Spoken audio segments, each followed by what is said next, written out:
Welcome to the Bookish Spell, your cozy corner for all things bookish. I'm Angie, your host, and each week I'll be diving into the magical world of books, sharing reviews, author interviews, and so much more. New episodes drop every Wednesday, so grab a cup of coffee and get ready to turn the page with me. Hello, Alexis. Thank you for joining. You want to tell us a little bit about your book? Sure. So, it's funny. It's gone much more slowly than I thought it was going to. Just I think how it normally goes, but I have been just obsessed with the Hades and Persephone myth, like the romanticized, version of it. That was my question for you. Yeah, enjoyed the reimaginings, all of that. And had just like this little idea, actually had like a little scene in my head that had kind of inspired it. I was like, you know what the heck? It would just be fun to try writing it and see. I just like enjoyed it. I had written another manuscript, like a high fantasy one about, I don't know, like a year ago, and was like going to query that, tried querying it with agents, but then nothing really came of it, which was fine. But I'm like, okay, I want something kind of fun, a little lighthearted, and something I'll plan on, self-publishing just to get something out there. But it is a cozy reimagining of Hades and Persephone. So I use Hades and Persephone as the two main characters' names, but it's set in like a modern city. And Persephone is the daughter of basically like a Whole Foods type, Demeter, but this Whole Foods type business, and she's been an executive there. She's working her way up the ranks, and Hades is like the big bad in the city, sort of like your Amazon equivalent type businessman. So he ends up through some really crazy legal finagling getting Persephone to end up working for him. And that's sort of the setup of it is, her getting stuck in this contract, thinking that she's purchasing this app that's going to be an Etsy for flowers. She signs on with this developer. She's all excited. But lo and behold, he actually owns the patent for it. And again, just uses a little bit of legal maneuvering to hook her into a contract and living with him too. That's also something he baked into the contract as well. So from there, it's just, kind of a silly, fun, lighthearted read. Well, you just sold me. Well, that was my question, is what inspired you to write about Persephone and Hades? So you always had an interest in it. Yeah. And I just really enjoyed it. I think what my favorite part is Hades, and the ones that I've read, and it's been like a pretty like broad spectrum of any like modern retelling. I've read it most likely just because they're fun. It's great to have like Hades is always this sort of like sweet, misunderstood, really cares for Persephone, but he's like scary at first. So I really enjoyed that. And Persephone is always just so much more confident than like I could ever be. I enjoy that about her character. And I think most authors, like, they capture that really well. Like, they capture this.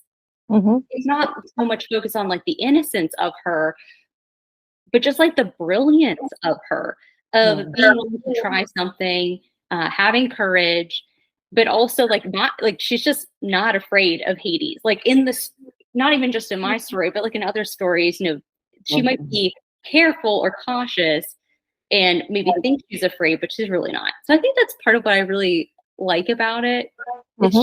It's just a fun dynamic. Nice.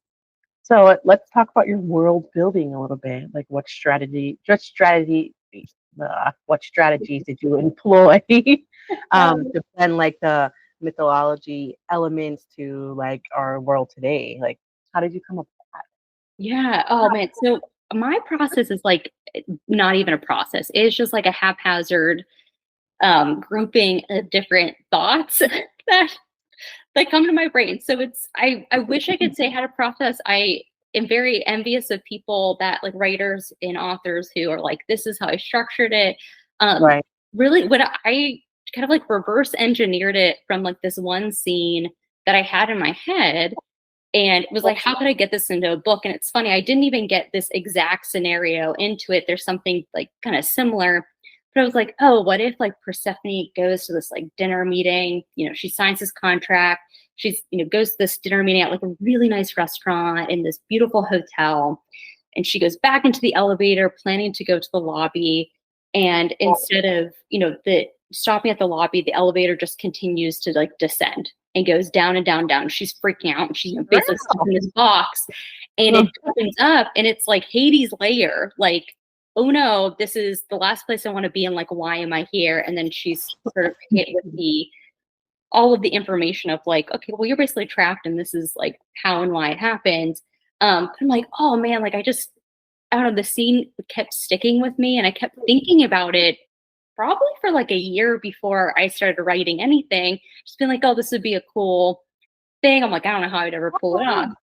There is like a very short elevator scene. It's not like sexy or anything. It's literally her being taken down to Hades' apartment. That does happen in the beginning. So that was probably the closest thing in terms of like replicating that scene itself. But actually answering your question, the world building, I really love Katie Roberts' Neon Gods. And what I liked about her world so much was it was very accessible, but still paid homage to like the Greek gods and goddesses and all of that mythology. And it was just a lot of fun because, again, you recognize some of these names. So there's a little bit of characterization already baked in, which is great. And what I was going for, like a cozy read where it's easy, like it's simple, like there's no complicated dynamics, but it still has to make sense. Like it still has to be rich with something that's interesting.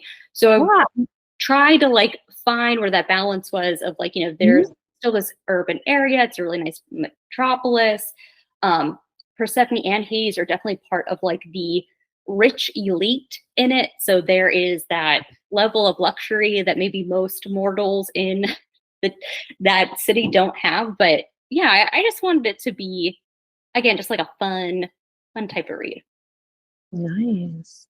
So being that you wrote about like Greek mythology, did you do any like research beforehand? Or you just like had this passion? So it's just like stuff you kind of already knew. Yeah, I feel like the things that have actually stuck with me that I've learned about Greek mythology are all from romance books and Wikipedia. So I don't know if that would really count as research, but it's been what I have chosen to adopt. So not a ton, but I did try to just, you know, each time I was bringing in any of like the gods, just to make sure I was at least getting something right about it. But I do have a little disclaimer in the beginning of my book, because one of my beta readers said, hey, it'd be great if you could just remind us who each person is. Because if you reference them, like, you know, I kind of forget, like, you know, who so-and-so. And I was like, oh, this is a good idea. But I put a disclaimer, like, this is a very loose reimagining. Like, if you're looking for something that's going to align with mythology that's, you know, taught in school in books, like, unless it's romance, but like it's not, you're going to be so disappointed. So if you're going in thinking like, oh, this is like this unpacking or retelling, it's inspired by, but it's certainly not something that adheres to all of the elements.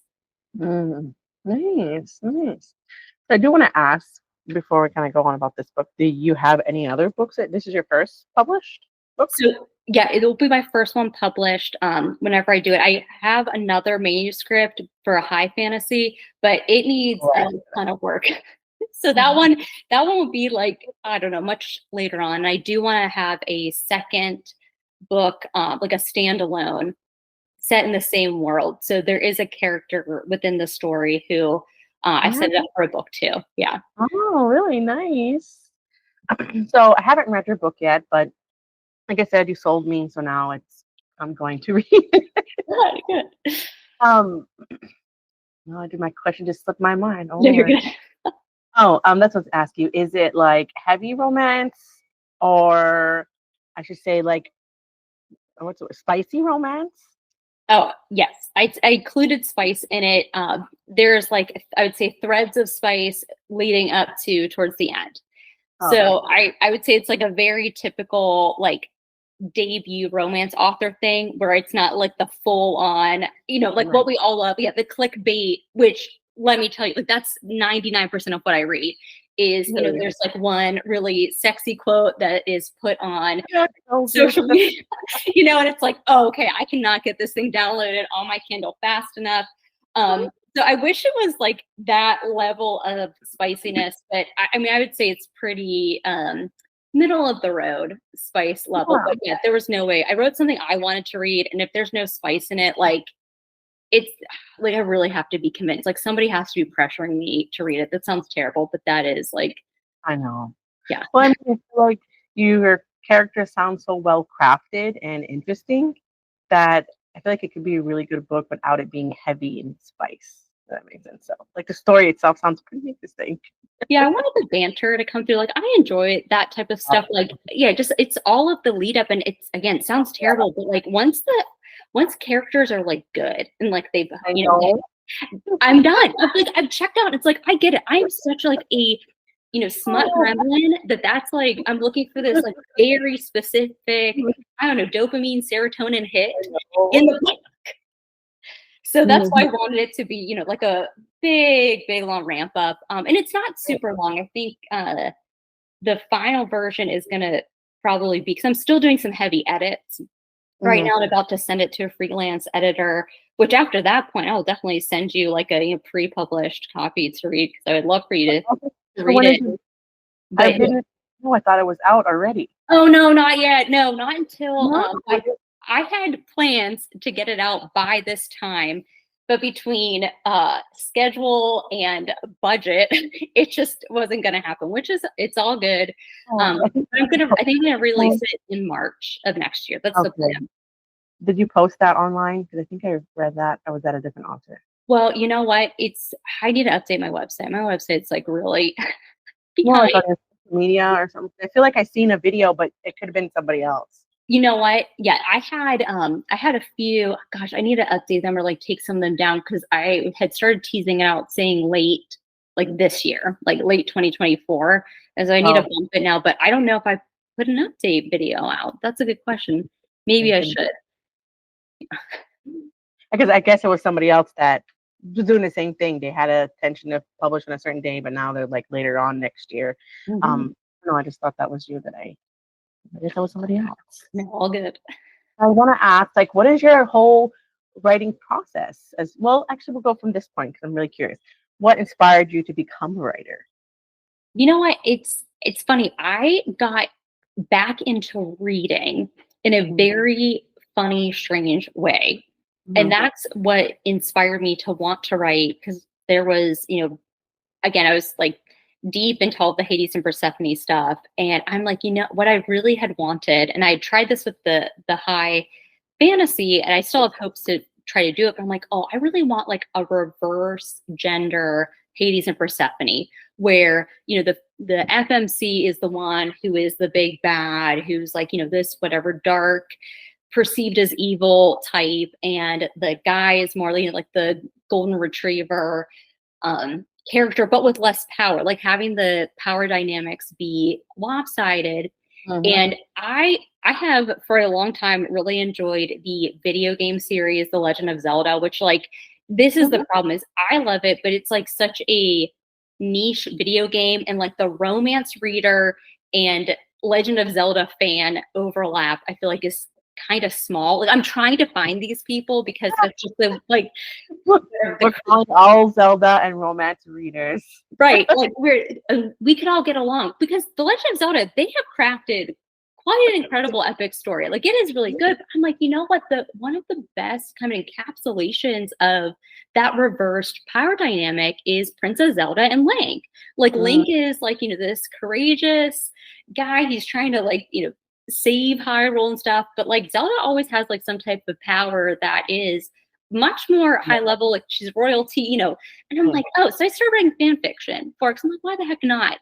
And it just like consumed me, and I got like so wrapped up in it. So really from there, it's like, okay, no, I enjoy this writing thing. It's fun to storytell, and I like reading, so why not write some stuff that I would enjoy reading and see where it goes. Or was this something you done where you were a lot younger, or? No, only like 2.5 years ago. So it's like a very recent And I'm almost 40. So like very, very recent. Yeah. Okay, nice. Yeah. So I feel like you're not alone there because I feel like Mhm. I don't know, I feel like all of the young readers just kind of woke up, and maybe it's because we was busy living lives, parenting, I don't know, adulting. Mhm. Now people that are in our age are having more time to get back into reading. Yeah.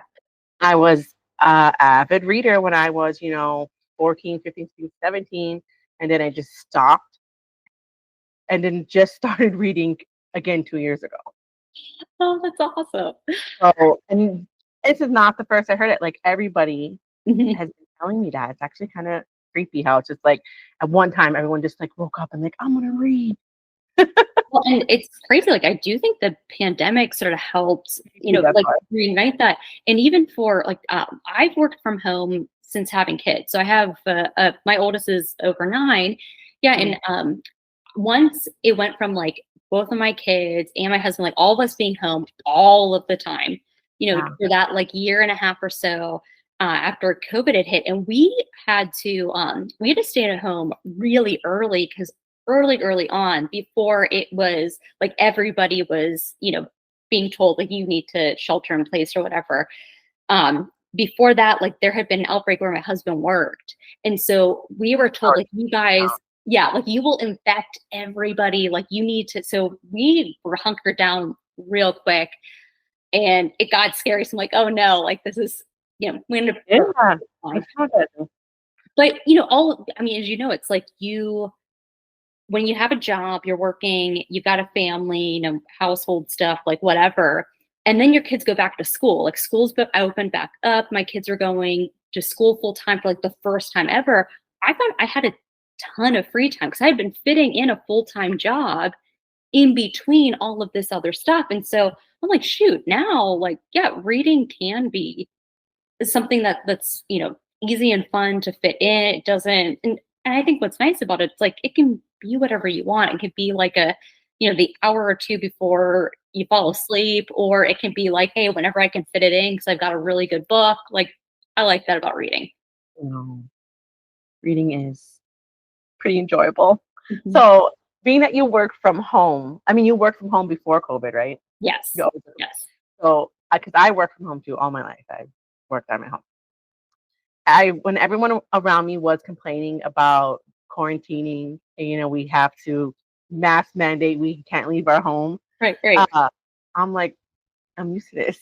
Yeah. This is comfortable for me.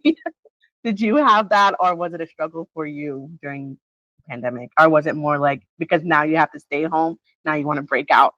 Right. No, I feel like for me it was, and it sounds so terrible because like again it's a pandemic, like it's a horrible thing to happen. But like I was one of the benefactors of it for Right. sure because then now my coworkers, who most of them work in an office, like we're not all remote, most of them are in an office. They then understood what the like work from home dynamic was like. So I feel like Mhm. that really helped. Like my boss, he lives in India and he's older and stuff, but like I think it was helpful even for him to see like, oh no, remote like working is very normal. Like you can still get a lot of stuff done too. So I think it was nice to have coworkers see, what it's like. And Yeah, even that it's the same, it's still a job. yes, Right? and you can get a lot done and you aren't like you're not distracted by stuff in the office. Like Yeah. it's more, you have a little bit more control over what you're doing in the day, and you can be a lot more productive, not just in like your work stuff, but in your life stuff, which kind of frees up like the creative mind a bit because Mhm. you're not just like, okay, well, I have to be here in this office. My brain is just like not working with me right now on whatever this project is, but I have to stay in this office. So I'm just going to sort of sit here and rot, I guess, until like my brain wants to fire back up. And even like for my husband too, like he had not been working from home. He does now. It was great because I would try to like, explain to him or like walk him through like, hey, this is what's really tough about it, what's not. And no joke, this is like weeks before the pandemic. I'll never forget this. He had said to me, he's like, I know you want me to understand. He's like, I'm just not going to understand because like I go into an office and like I think about that all the time because I'm like, oh man, yeah, no, well, you I understood. conjured the pandemic. I know, oh Show my up god, I know. record. That is hilarious. Well, how does he feel about work from home now? Oh, he loves it. I mean, it's great. Like it's I feel like I do have a coworker at least because he does something kind of similar. I mean, it's on like a much higher level. We're both in marketing and we both do some like element of project management. So it's kind of nice to have someone who, like is familiar with the field. And yeah, so I feel like I still have a coworker, which is good. So yeah. Cute, actually. Yeah, it is. It's fun. It's a cute story, just saying. So this is a little off topic, or random. I have tried, because I have my own small business. So that's why I work from home. It's like I live and run a small business. I've tried multiple times to have like a little office, storefront, whatever type of thing. Mm-hmm. And I just can't do it. Like Mhm. when I'm there, and I know this is like actually really silly because it's technically my job. When I'm there, I feel like I'm wasting time. Mhm. Mhm. I need to be home because while I'm waiting for an appointment or a phone call or doing whatnot, I could be doing a little laundry. Mhm. I could Right. be getting dinner ready. I'm at home with my toddler. Um, I think maybe because I just done it all of my life. I've never like worked anywhere. Always been doing what I'm doing now, which is I do tarot card readings. Okay. All right. That's okay. Very, very cool.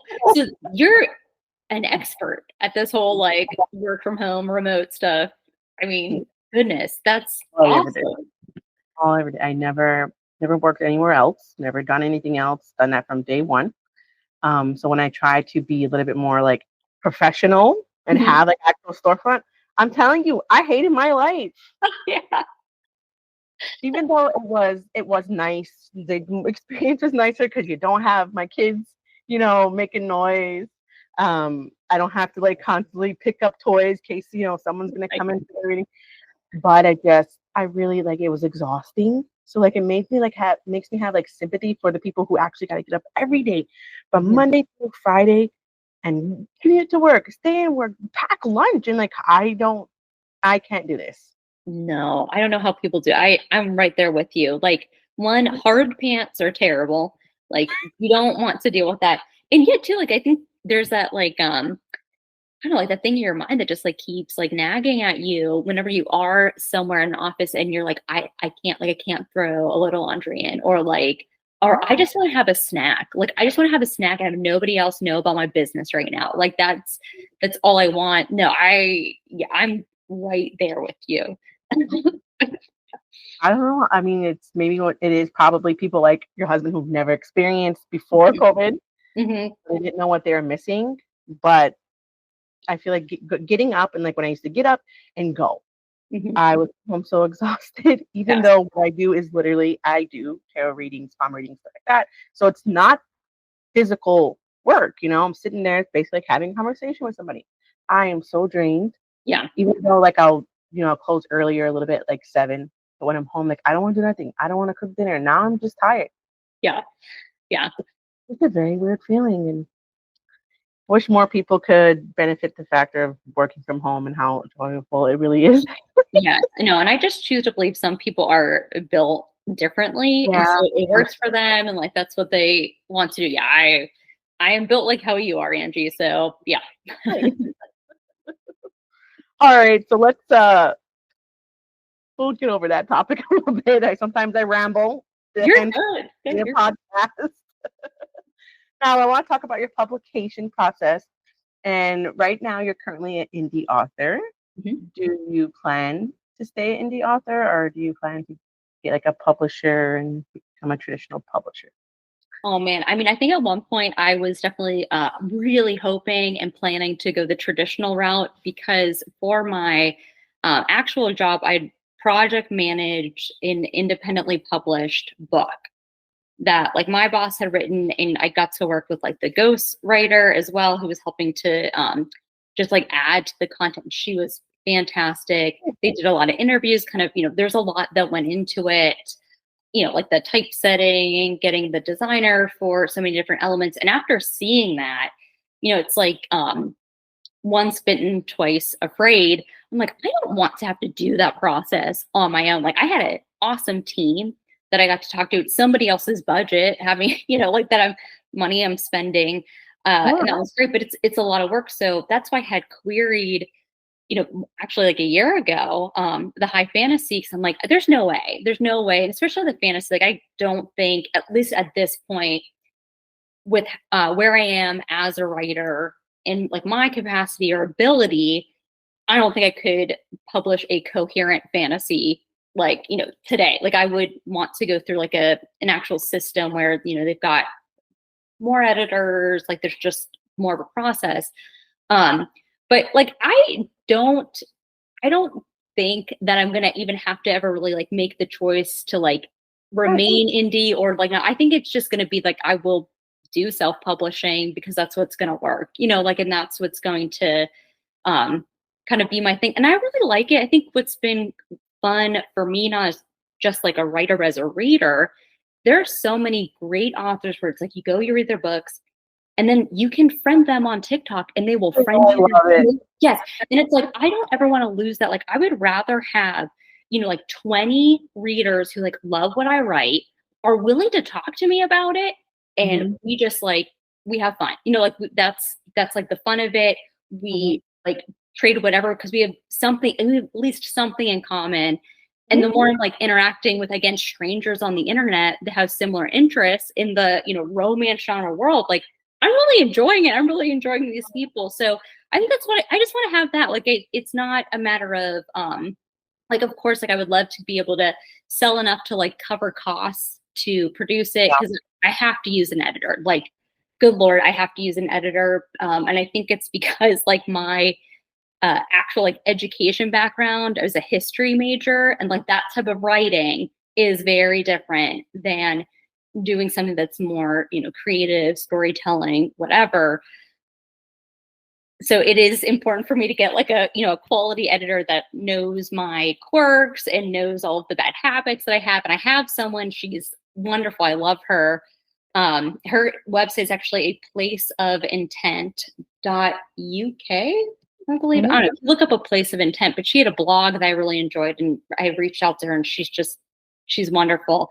But it's expensive to have, somebody edit it, and especially somebody at like her level. She does romance books for a like a smaller publisher in the UK, and I think also they do some fantasy as well. But yeah, I think, I mean, I see like the other indie authors and I'm like, oh man, like you're really cool. I like what you're doing. And I like that you're still accessible to the reader. And it's like, oh, that looks really good. Like versus some of those ones going through, nothing's guaranteed. Even if you go through a publisher, like there's just no easy way to get a book out there. There really is not an easy way.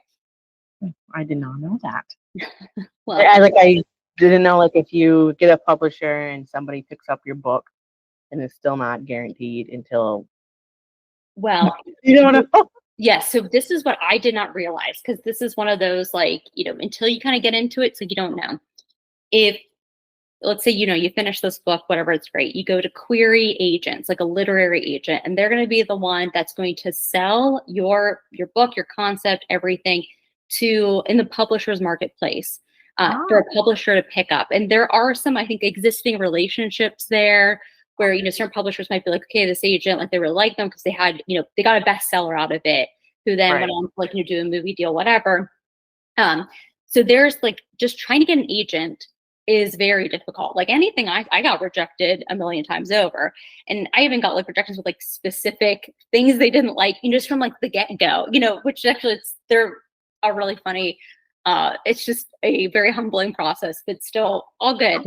But even if you get an agent, they're going to ask for the full manuscript, because you don't send usually everything. You usually send like the first, I don't know, so many pages or so many chapters. And then if they like it, they might ask for more. So then you're waiting again. And then they might say, like, make you an offer. And at that point, you go and you tell all the other agents that you queried, hey, I have an offer, like a notification. You give them like a little bit of time if they want to also jump in and offer you some type of agency. And then once they get, you sign on with an agent, basically what they're agreeing to do is to help like promote your book again to some type of publisher, some publisher out there. They will have you make edits to the book. They will have you work on like your pitch so that they're able to really package it up well and sell it to the best of their ability. But you are then like, you're happy you get an agent, but then you're waiting for a publisher to pick you up. And that's not guaranteed. Like there's a possibility it doesn't get picked up. And then even if it does get picked up, you still have to sell that book. Like if you are a sort of like no name, like, author, it's really hard for them to like, go out to the masses and say, give this person a chance. Like they have to have something compelling to offer the reader. And every publisher is making a bet on which book they think is going to, give them the best return.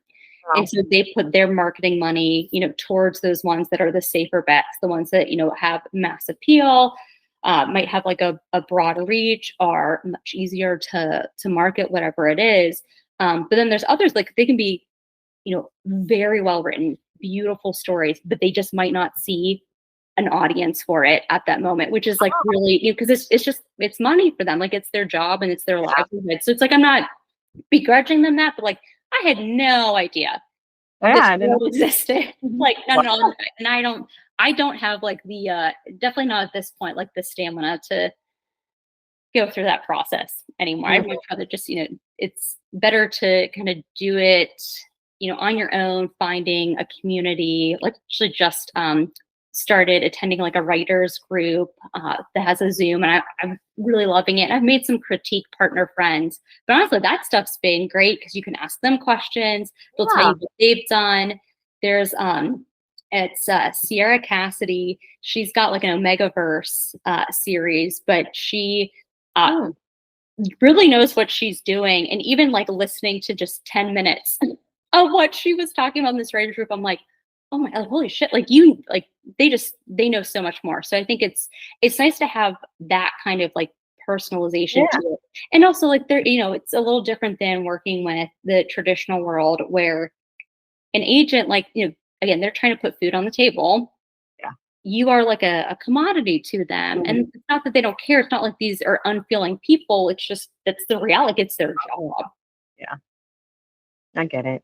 So would you say that, or would your advice maybe be for a aspiring writer to follow the indie author route first, since maybe having something published and having some reviews on it will help actual like going the traditional publishing route maybe be a little bit more beneficial that way, like to have something you publish on your own, that way these publishing houses can see that your work is doing well?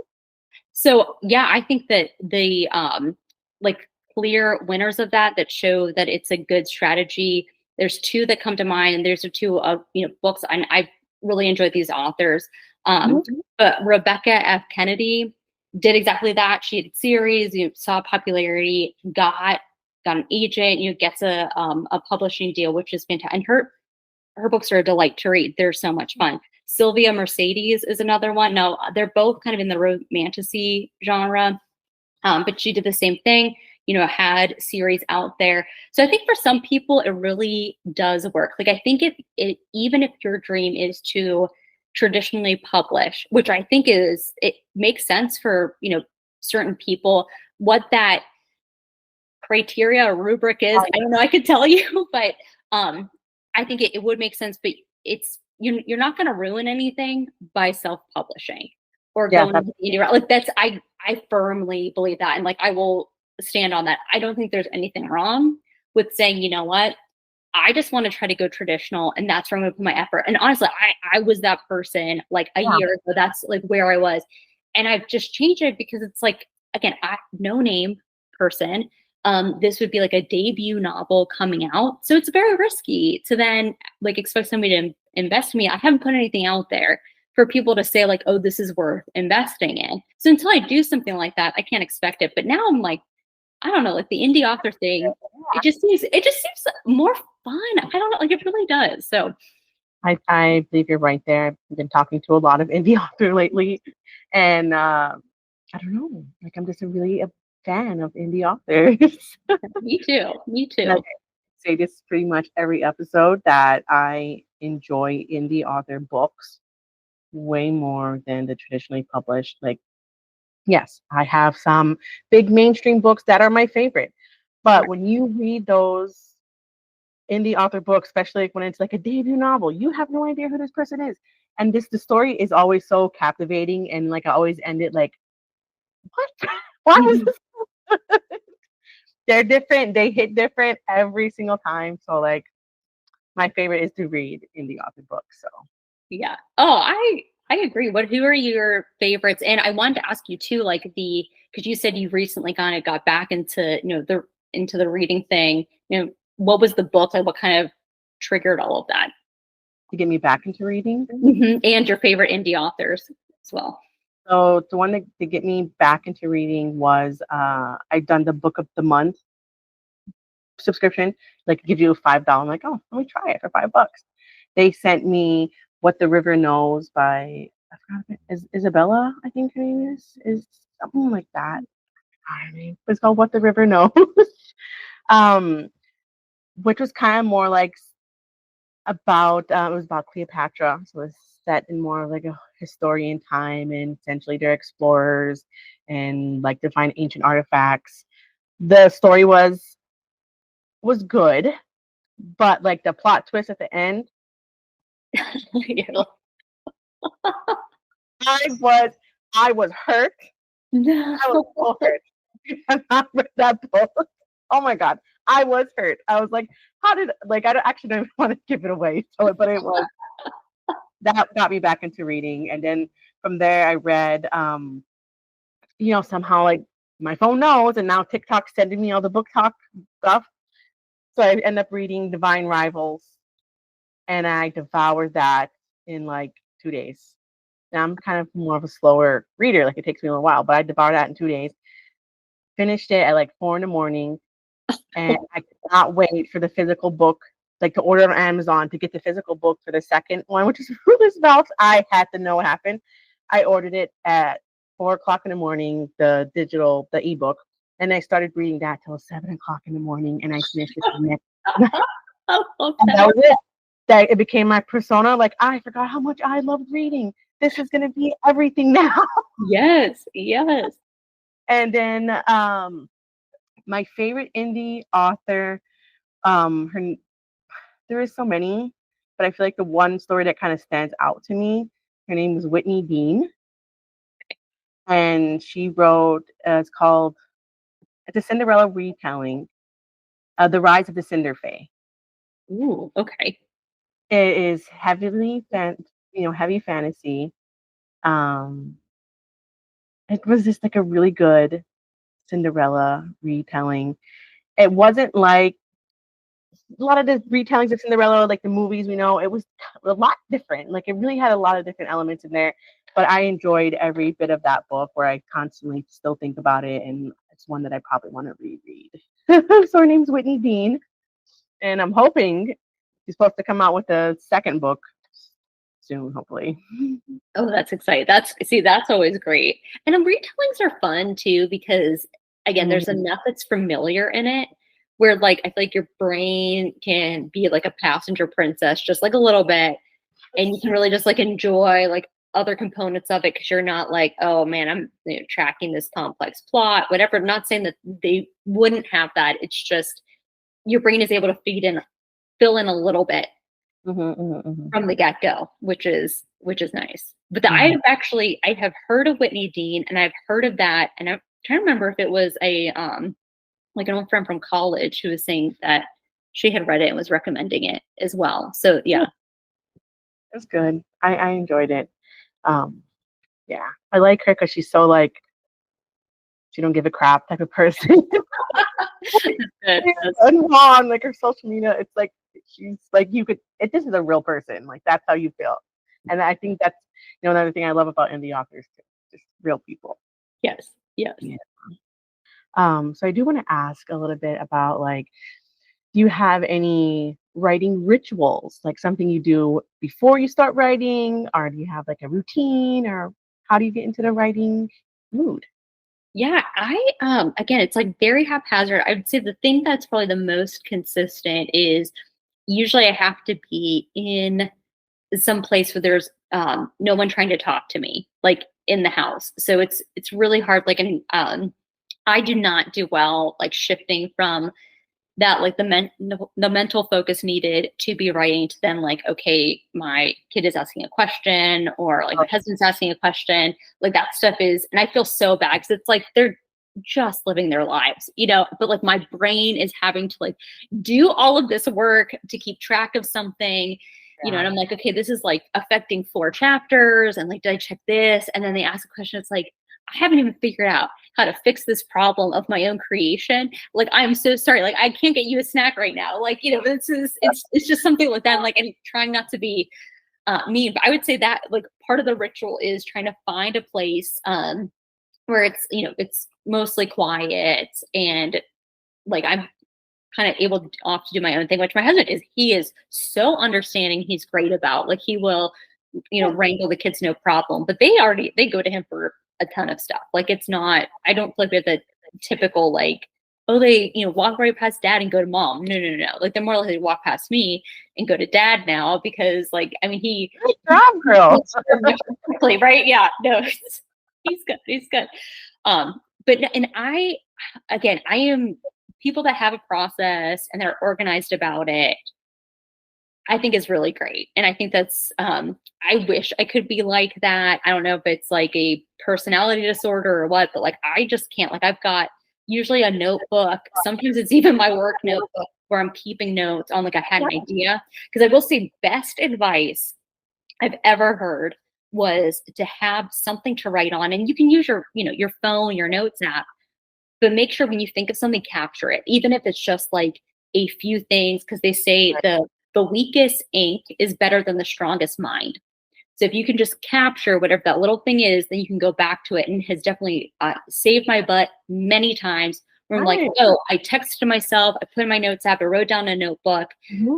Whenever the idea strikes, even if you have like a notebook that you want to have on your bedside table, whatever. But I've got right now I have an unread text to myself about something to add into a chapter. So like my process is all over the place. It doesn't exist. There's no process. It's just like an amalgamation of random things. Nice. Well, I was gonna ask you too, like, how do you balance like your life, work, and writing? Do you just kind of, are you hard on yourself to like, well, I gotta get so many words in today and prioritize it, or do you just kind of write when you feel inspired to write? So again, I have the luxury of being someone who already worked from home. So there's like that. And I had an old boss like years ago say it's like a work-life integration, not even work-life balance, which like I think can be really unhealthy depending on, how you handle it. But a lot of it is just like, for me, kind of woven in. Like, I have a very low stress job. Like, I like what I do. I love my coworkers. So it's just a very easy, like, it's not to get a message about something. It just doesn't, it's not going to be like a bothersome thing. So I think that has been key, and that's really helped, because then if I get a work text or whenever I need to do it, like, I can just do it, handle it. And we work with a lot of people in India. And so we're on different time zones. Like, for half of the year, they're 9.5 hours ahead. The other half, they're 10.5 hours ahead. So like, it's, we're on different times. So we're talking, earlier in the day or towards the end of the day for either one of us.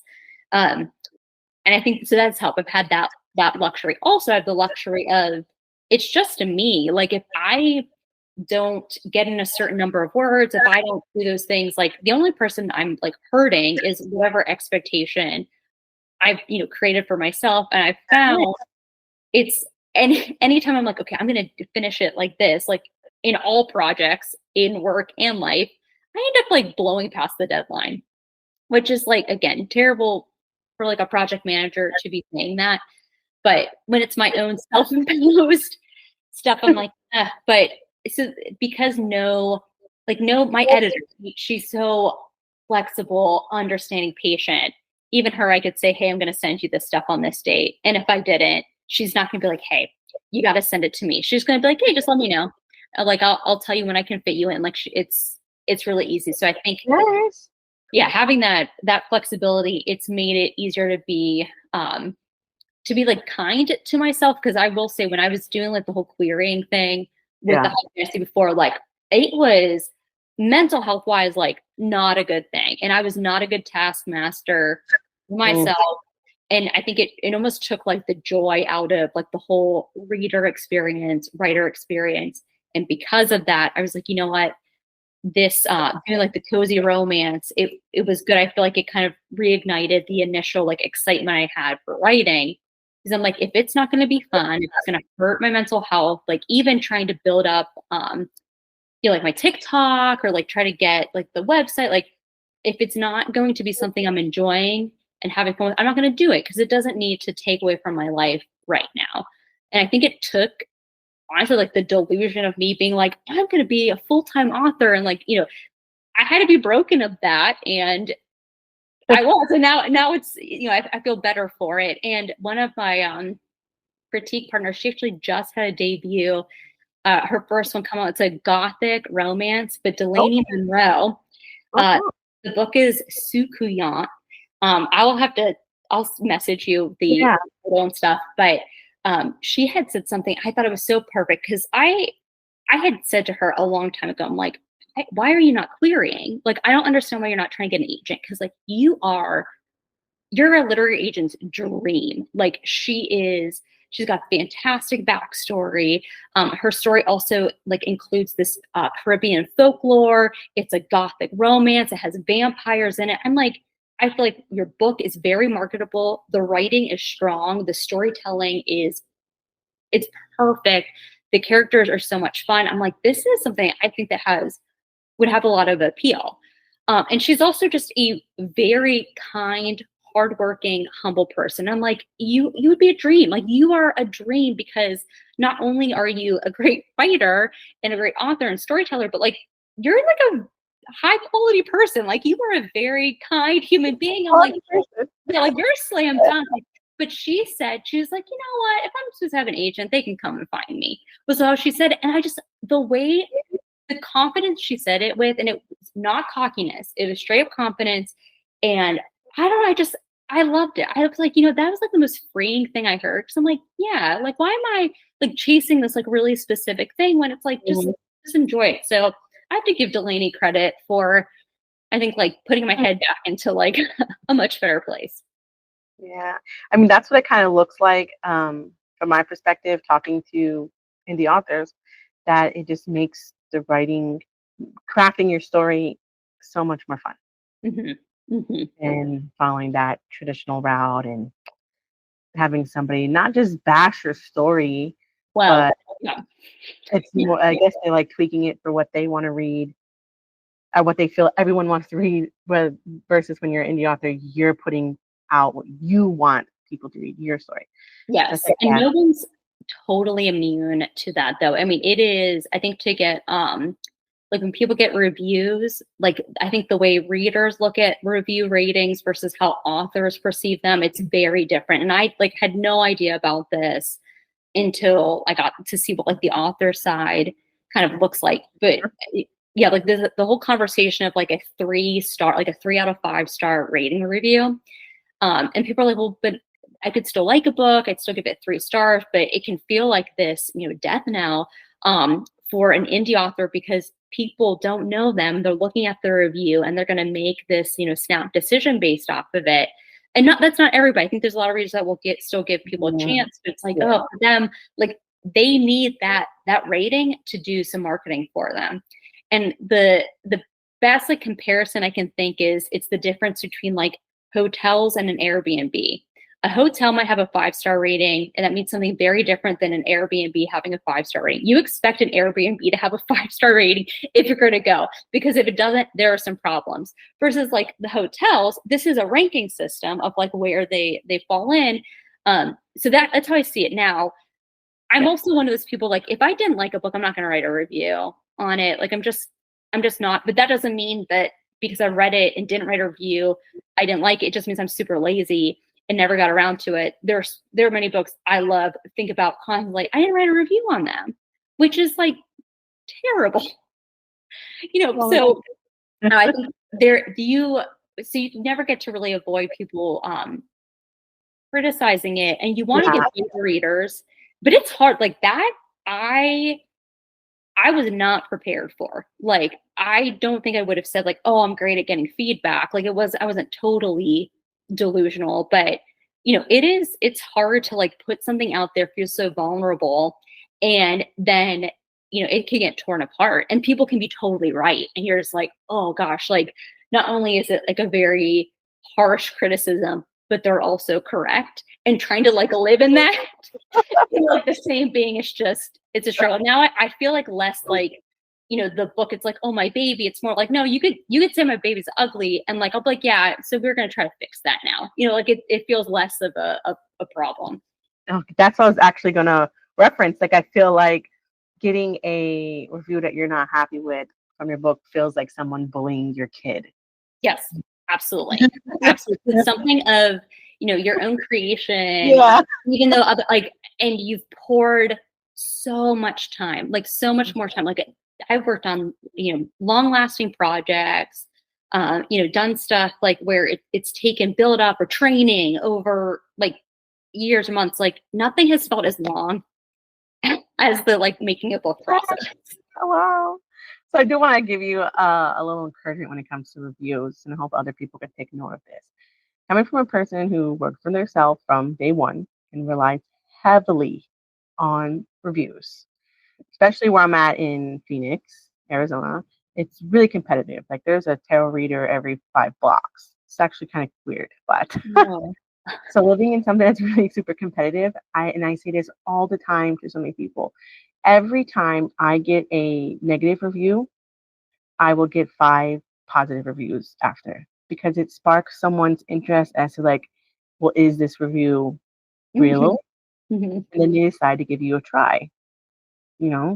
I feel like I'm that person as well when it comes to picking a book to read, or someone recommending a book, and then I see like, well, a lot of the reviews are bad, and I'm like, I'm going to try it anyways, because also sometimes people do leave reviews and they didn't finish the book, and they that review are like, I've actually still said, I was reading it's called Away with Darkness, and it's the lady I interviewed 2 weeks ago. So her book's called Away with Darkness, and I was putting my review on, and when I was reading the rest of her reviews, like a lady like flat out said I was an ARC reader and I read like whatever so many pages and I DNF'd this book, not because it was bad, just because it wasn't interesting enough. I'm like, girl, oh my gosh, cold-blooded. I mean, that's like, you just left on so many stars and leave the comment section blank, but like that's harsh.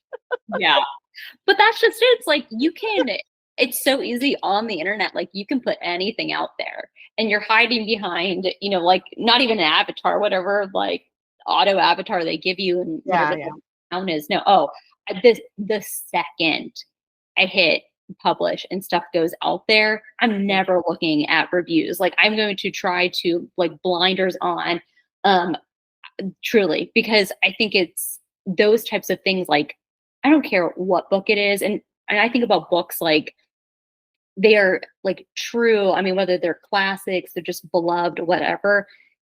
Some of these greatest books, you go on, you will find a 1-star review.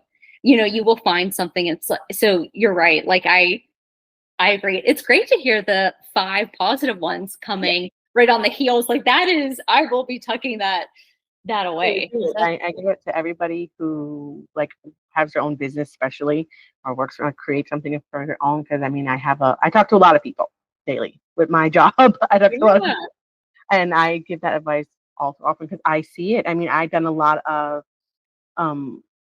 work from online places doing readings as well, and you rely heavily off of people leaving reviews after providing your service. Yeah. And it happens like all the time. Like you get that one person leaving a negative review just because they don't like what you talk about. Yeah. But I'll get really people. I will start to get more clientele. Basically, is what I'm saying. It's good for business, girl. So Yeah. don't once you hit that publish, don't you worry. It is good for business. Everyone likes a little drama. Yeah, that's right. All press is good press, is what Yeah. they say. Yeah. I mean, because in my opinion, I feel like when I see books that have only 5 stars, I just feel like it's more like somebody hyped it up. Mm-hmm. You know, it doesn't have like a diversity. I personally like seeing books that have a little variation because you get a little bit of perspective from everyone else. Mm-hmm. Yes. But I also never published a book, so Are you I planning on publishing? I want to. I've been aspiring writer since about, I don't know, 15. Oh, that's awesome. Okay, what would you write, or have you started writing something? I have started and trashed so many different stories. That's even funny. But one of them that I do think about, like it's one that kind of sticks around. It's so silly. It's a Peter Pan retelling. Okay, awesome. No, I love, again, established retellings are tons of fun. Okay. And how I came up with that. I did talk about it, I think, in a couple episodes ago. I tell my kids, nieces, nephews, I tell everyone stories, especially like when everyone's like going hog wild, the kids are fighting and screaming. I'm always the one like, hey, sit down, listen to this. There's something at the door, and then I'll be like, it's the spooky witch and this and that, and everyone's like, very calm. So one day I'm telling my nieces and my kids, who were a lot smaller at this time, now they're big teenagers. I have 5, and I have a toddler, and then the rest of them are big. Oh my gosh. Okay. Starting over again. Yeah. But when my first batch of kids were smaller, I was telling them like a spooky story, and somehow I came up with Peter Pan. And the story goes like it was these people, a couple that had fertility issues. And I'm telling my kids this story. They had fertility issues. The wife is sad. The husband's sad because the wife is sad, and all these things. And I can't quite remember everything that I put into that story. But essentially, what happened is the man met an old lady at like a drugstore or something, picking up his wife's medication, and the old lady was like really creepy, saying like, "I could give you what you want. You know, you want a child, all these things." And he like ignored the lady, and then like walking home every day from work, he would bump into this lady. And then one time he went to the park to read his newspaper, and she was there on the bench, and she gave him whatever, like elixir for his wife to drink for them to have a baby. But the plot twist was going to be that the old lady is Tinkerbell, and she is giving them essentially the seed for them to have Peter Pan. It's not how Peter Pan was created. It's more of like, you know, Peter Pan never gets old kind of a thing. So he just kind of gets reborn. Oh, cool. Oh, that's so cool. That's a great setup. Oh, like I wanted to be like a little bit more of a backstory of how did they started, and I wanted to make Tinkerbell and Peter Pan a little bit more on the evil side. I know there's some where they are, but I want them to be a little more on the evil side, kind of like a Bonnie and Clyde duo. And this is like their scheme that they do to get like Peter Pan's soul back on Earth or whatnot. I don't know. I told my kids that story, and like my niece at that time, she was a little older, like in her very preteens. Like me and her was like on my iPhone, and we're writing it down, and then she'll call me and ask me if I wrote anything else, and then like I would have to retell it to her over again. So I have that somewhere on an old iCloud, but I cannot find it. Maybe one day I'll rewrite it. Yeah. I don't know. Well, there's nothing wrong with like rewriting it if you can remember. You know, it sounds like you remember all the big elements of it. Yeah. I would read it. I would definitely read it. I feel like those types of like the origin stories, and like I heard you say, you know, like there's been other ones where they've had Tinkerbell or Peter Pan as the villains, like then it just means there's a market for it. Like if something, so I think about like books, like they are a consumable good. Like they are, like, it's like pizza. We all love pizza. There's so many variations of it, but you also want to go back, and if you like pepperoni pizza, you're going to keep getting pepperoni pizza. Like maybe it's a little different each day, like who knows? But yeah, I think that's, if there are ones that exist, you're hearing about them, then there's a market for it. I got you. I mean, I feel like I'm closer to having the confidence to write. I feel like, I don't know, maybe it's like ADHD or OCD. There's something like physically blocking me because I overthink, like, what am I going to write it on? What platform am I going to use? Maybe I'll just be ahead of the game and I'll edit each page as I'm writing it. Like, it's just so like, why? Yeah.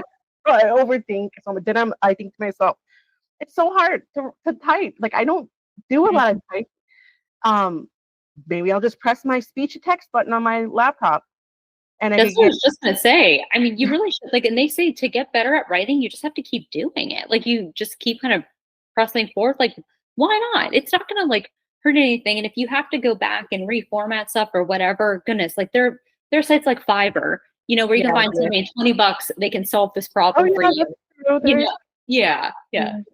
I think like just talking to more like indie authors and seeing how like they're just doing it on their own definitely is really inspiring. Like the lady I talked to a couple of weeks ago, The Way with Darkness, her name's Zoe. She does everything by herself. Wow. Writing, the editing, the reformatting. She created the cover, and does the publishing on Amazon, all that. But she had nobody. It was her as a singular person from start to finish. And whether people you choose to read her book or not, whether they like it or not, that itself is like such a huge accomplishment, I feel. Yes. Like that very much so. Yeah. So it was really inspiring. No, I think that's awesome. No, I think people that, again, have the ability to be able to do that, especially if you have like, you understand editing, like that's something I am very much learning as I go. But people that have that, oh my goodness, yeah, like there's a lot that you're going to be able, you can carry it all the way across the finish line, because the actual like the formatting stuff, there are things that can fix that, or they can do it ahead of time. Like I use Vellum. I know Vellum's like you have to have a Mac in order to download it. I think there's like a way around it if you're using like a PC. But it auto formats everything for you, which is really, really nice. And not saying like it's even one, and it's free until you want to publish.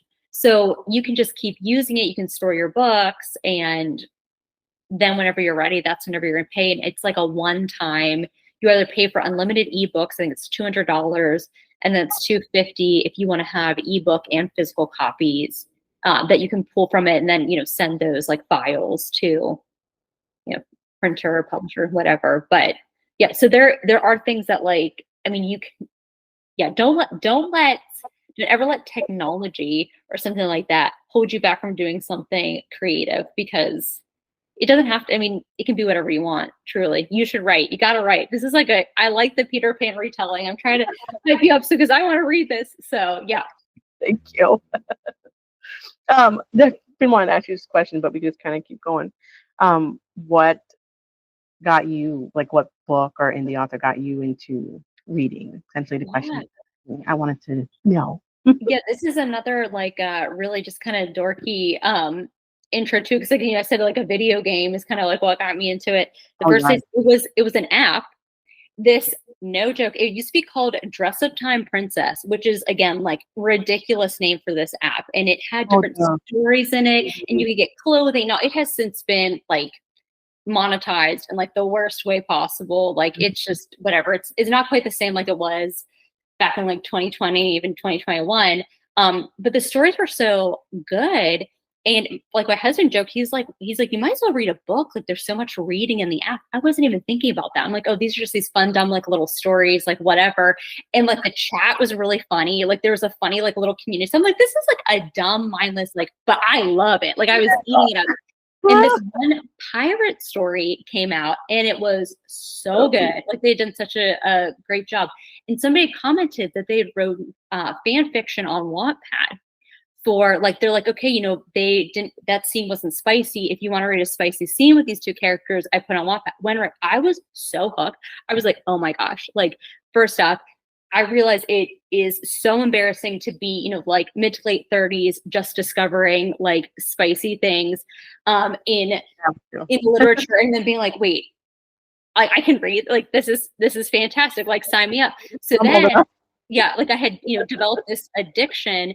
I went on Reddit to find like, where can I find more of this stuff? Because I loved this like pirate romance story. Like, it was awesome. And just some rando like wrote it, and like, whatever, it's dumb. It's one scene. It was incredible. Like, I should probably go back and see who it was because it was really good. But then I saw somebody had recommended Emily McIntyre's Hook. I'm gonna bring that up. And it literally did what its namesake said. It had me hooked on, and like, it was such a great gateway like drug into the romance genre, because it has a little bit of darkness. I love the banter. It's fun. And again, even for me, it's like, that is straight up 5-star read. You go and there might be a critical one, and I'm like, how dare you? Like, that will forever be like in my heart. And I am not a rereader of stories. I wish I was. Like, people that can do that are much better people than me. But Hooked is one book I did reread. Wow, really? Yes, because I was like, I need to feel something again, like feel the high of it again. And it did. Like, and I love Emily McIntyre. That's another like huge success story, who went from like indie author. And she's just, again, so much fun, connects with her readers. Even if she's gotten big, she's still, I think, done as much as she can. Now it's on such a huge numbers level for her, but I feel like she's a great model for. Yes, she's still a real person. Yes. And like, she will, when you comment, or if I post something about her book, she will always add to your story, like your comment, and you do what she has to do. Yes. So it is nice. You feel engaged with her. Yeah, and you've like already, I feel like, hinted at this too. It's like the indie author world, like, it is, I would say for the most part, like a very fun, welcoming, and like cozy place. Like, we're here to have fun, and it's a lot of like just great personalities that have gathered together. And this happened not that long ago, where some author who has a debut that had just come out, or maybe it was like another inner series, but still a smaller author, was really upset because she had like some similarity to the next one that Emily McIntyre is putting out. Yeah. Okay. And did you see? So, and Emily like stitched her and was like, I wish you would have dropped the name of the book. She's like, that's okay. Like, she's like, you know how many times people have told me this chapter is a ripoff from like 7? She's like, and it's something I've never read. She's like, we're gonna, have things that feel very similar. And I'm like, gosh, I feel like no matter what you write, it's derivative from something, whether you recognize it or not. Like, and it's hilarious because this just happened over the weekend. I've been like doing these dumb little like romance author skits on TikTok. And somebody was like, oh, you're like the guy who plays Mr. Bean. You're like his Toby. I'm like, what does that mean? And at first I'm like, is this like some Mr. Bean and Office reference like come together? Like, I'm like, I'm not smart enough to like, I'm not tracking. I look it up, like the full thing, what they had written in this comment. I was like, holy shit. Like this, it's him pretending to be like a demon, welcoming the audience like to hell, and doing an orientation, has a jacket and clipboard, which is like one of the things I try to include in almost all of like these little skit videos. I'm like, it's the exact same thing. Have I seen this? Maybe, but like I was seeing it anew and like, oh my goodness, yeah. I'm like, it's exactly like that. Like That's hilarious. I didn't intend to go and replicate it, but like, do I find that type of humor funny? And is the humor or my writing or ideas derivative from someone? Absolutely. Yeah. Absolutely.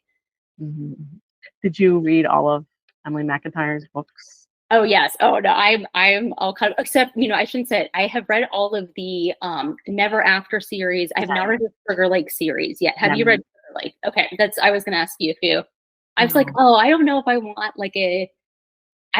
anything that's even like remotely cozy from her. So I'm like, oh, I love all of her dark stuff. So. I'm like a super Disney fan. So like these books were like just so good.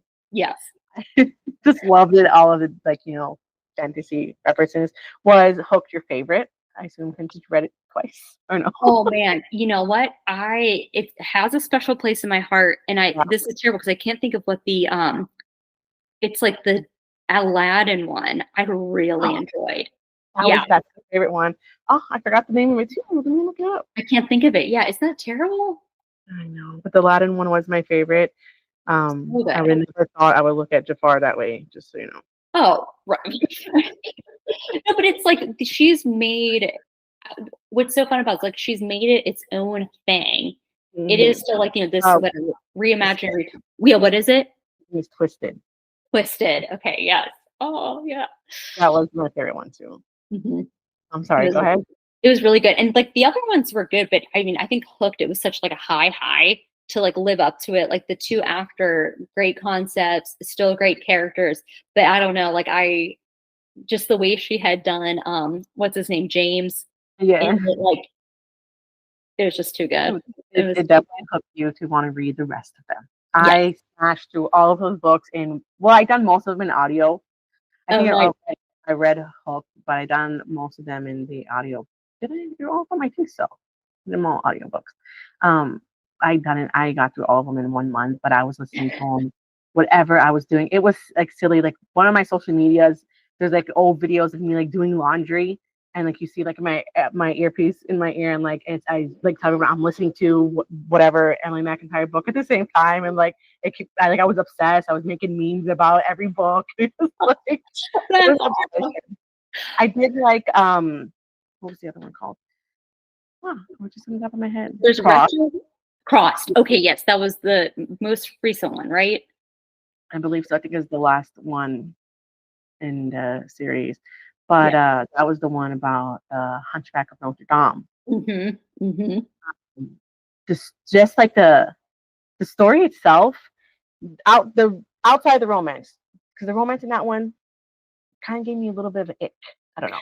Yeah, I didn't super like the ending. Like their happily ever after was sort of like, but again, did I still love it? Read it? Like, yeah, like I'm not gonna. It was still good, but like I don't know. Yeah, like the romance was a little. Maybe just because the way I visioned like the main guy was. Yes. Like, but I don't know. I liked the story like behind it. It was like it kept me hanging on. Yeah, Sure. it was definitely my favorite one. I was like ranting about it to everyone, my sisters. They just won't read it. I made so many people read Hooked and stuff. Like I forced my sister and my sister-in-law to both read because they like the type of like romance and stuff. But yeah, I think it's a good entry one or even just a fun one. But I'm impressed you do audiobooks. I wish I could do audiobooks. That's another one that like I have two friends, we do like a book club. We try to do it every month, but they're both like audiobook people and get through it so much faster than I do. But like my brain again does not function that way. I cannot do fantasy in an audiobook. Yeah. Sorry, my little boy's here now. Saying you can't do fantasy in audio. It's really, really hard. I tried. You could listen to the whole thing and you will not know what happened. Yeah. I could do like the Emily McIntyres weren't that bad because they're not that big of a book and it's not that much fantasy. Right. Those ones aren't bad. This like smut type books, I could totally do it in because you're gonna stop and listen. Right. You're like, I'm tracking. Yeah, I'm following all of this. So I would suggest trying that or more like a standalone. Yeah. Thriller also will keep your attention. So you probably want something that's going to keep your attention more. Doing like a heavily fantasy, you know how you need to really like focus. You can immerse yourself into that world and like just visualize everything that's happening. It's hard to do an audio when someone's like talking in your ear, you know? Right. Oh, right. No, right. That makes a lot of sense. In fact, I should try like a thriller or something like that because I read a lot of romantasy. It's not like something not like the only thing, but yeah, trying to track stuff. I wish I knew how to pronounce the names. I feel like that is an advantage of the audiobook because in my head, I'm always mispronouncing the names. So it's, yeah.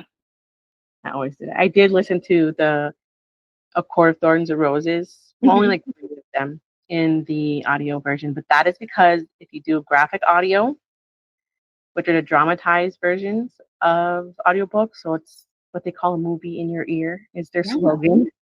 They are life changing. Oh, that's awesome.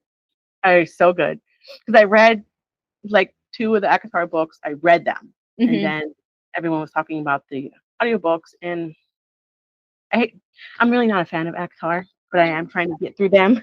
Yeah. As much as I love fantasy, is just something about it. I just can't connect with the characters the way I would with other books. I don't know. I'm just not a fan. I'm trying and I hate myself because I'm not. Oh no. Uh, That's like another, it's a good I think what's great about Akatar is it is a very good entry book into like romantasy, like all of that, because it has so many of the elements of what people like. But I think if you have been reading a lot for a while, I can see how it can be a challenge because with SJM, like this is a hugely widely known person. So people will power through because you also have like what millions of people saying that they loved it. yeah. Yeah. And like I will say, like I've like even commented this like a million times, like everywhere, a fandom is what will make or break a bestseller. Like that is what makes a bestseller is like the fans like grabbing onto, I think the fan art has really carried. I mean, like you cannot be on Book Talk for more than 3 minutes and not see like, you know, maybe 2 minutes and 45 seconds being something that is like Agatar related.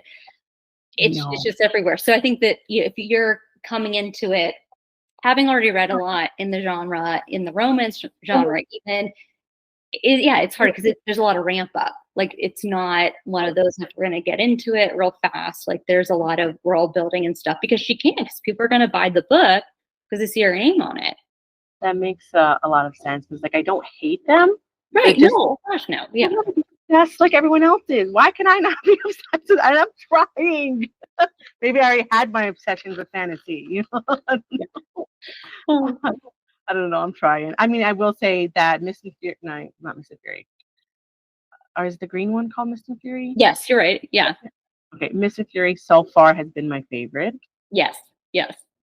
I feel like it's going to remain being my favorite, although I still got, I think, 2 more to read.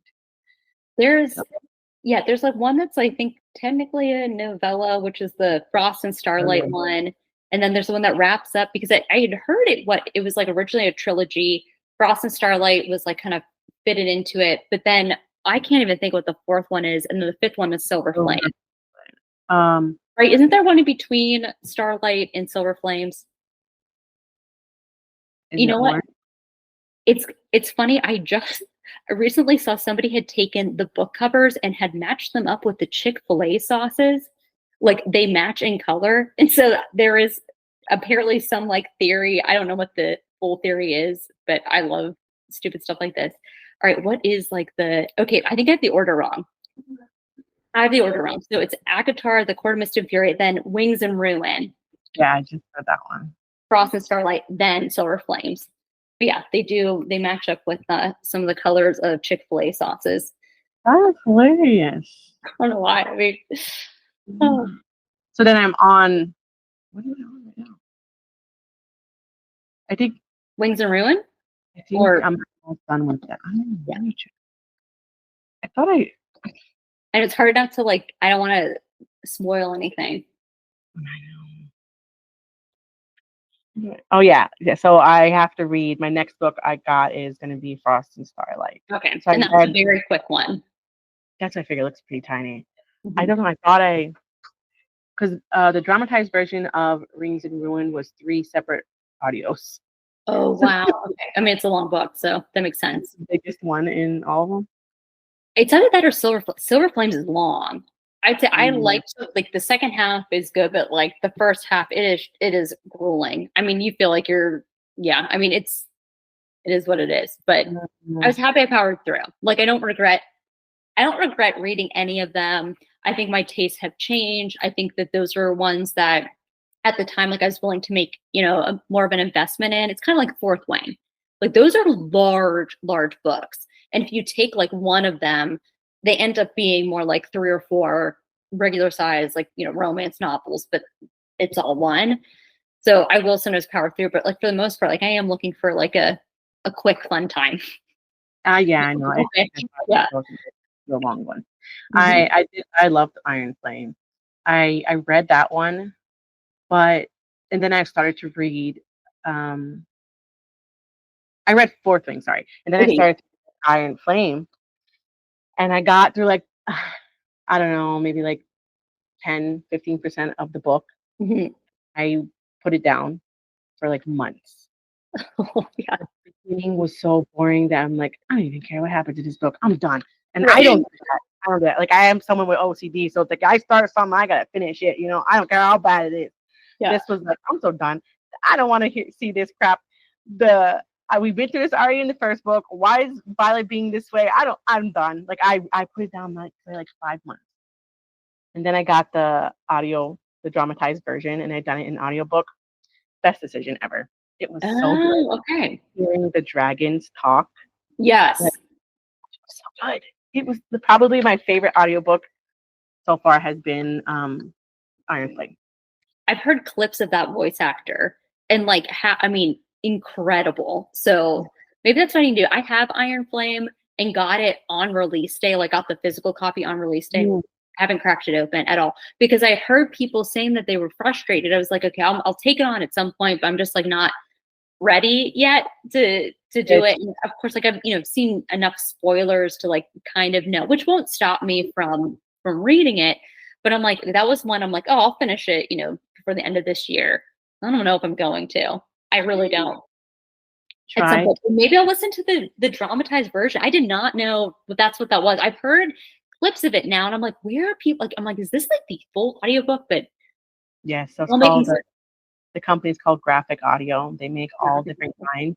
Like I was getting to is it's hard to listen to fantasy on an audiobook, but if you listen to a graphic audio, they are so good. Yes, and it really holds your attention. And then I would start small, start with a thriller like Colleen Hoover.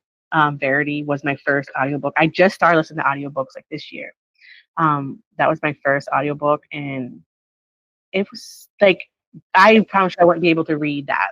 Yeah. But listening to it was so good that it just kept going. Okay, It gives you like that, if you like kind of like scary, creepy stuff that gets you a little give you a little bit of adrenaline. Listening to an audiobook that's on the thriller side will give you that. Like I was up late at night listening to Verity, where like every noise, because I have like one ear in case like my toddler cries or whatever, and I'm like doing dishes, and like every sound that I hear, I'm like jumping, like what is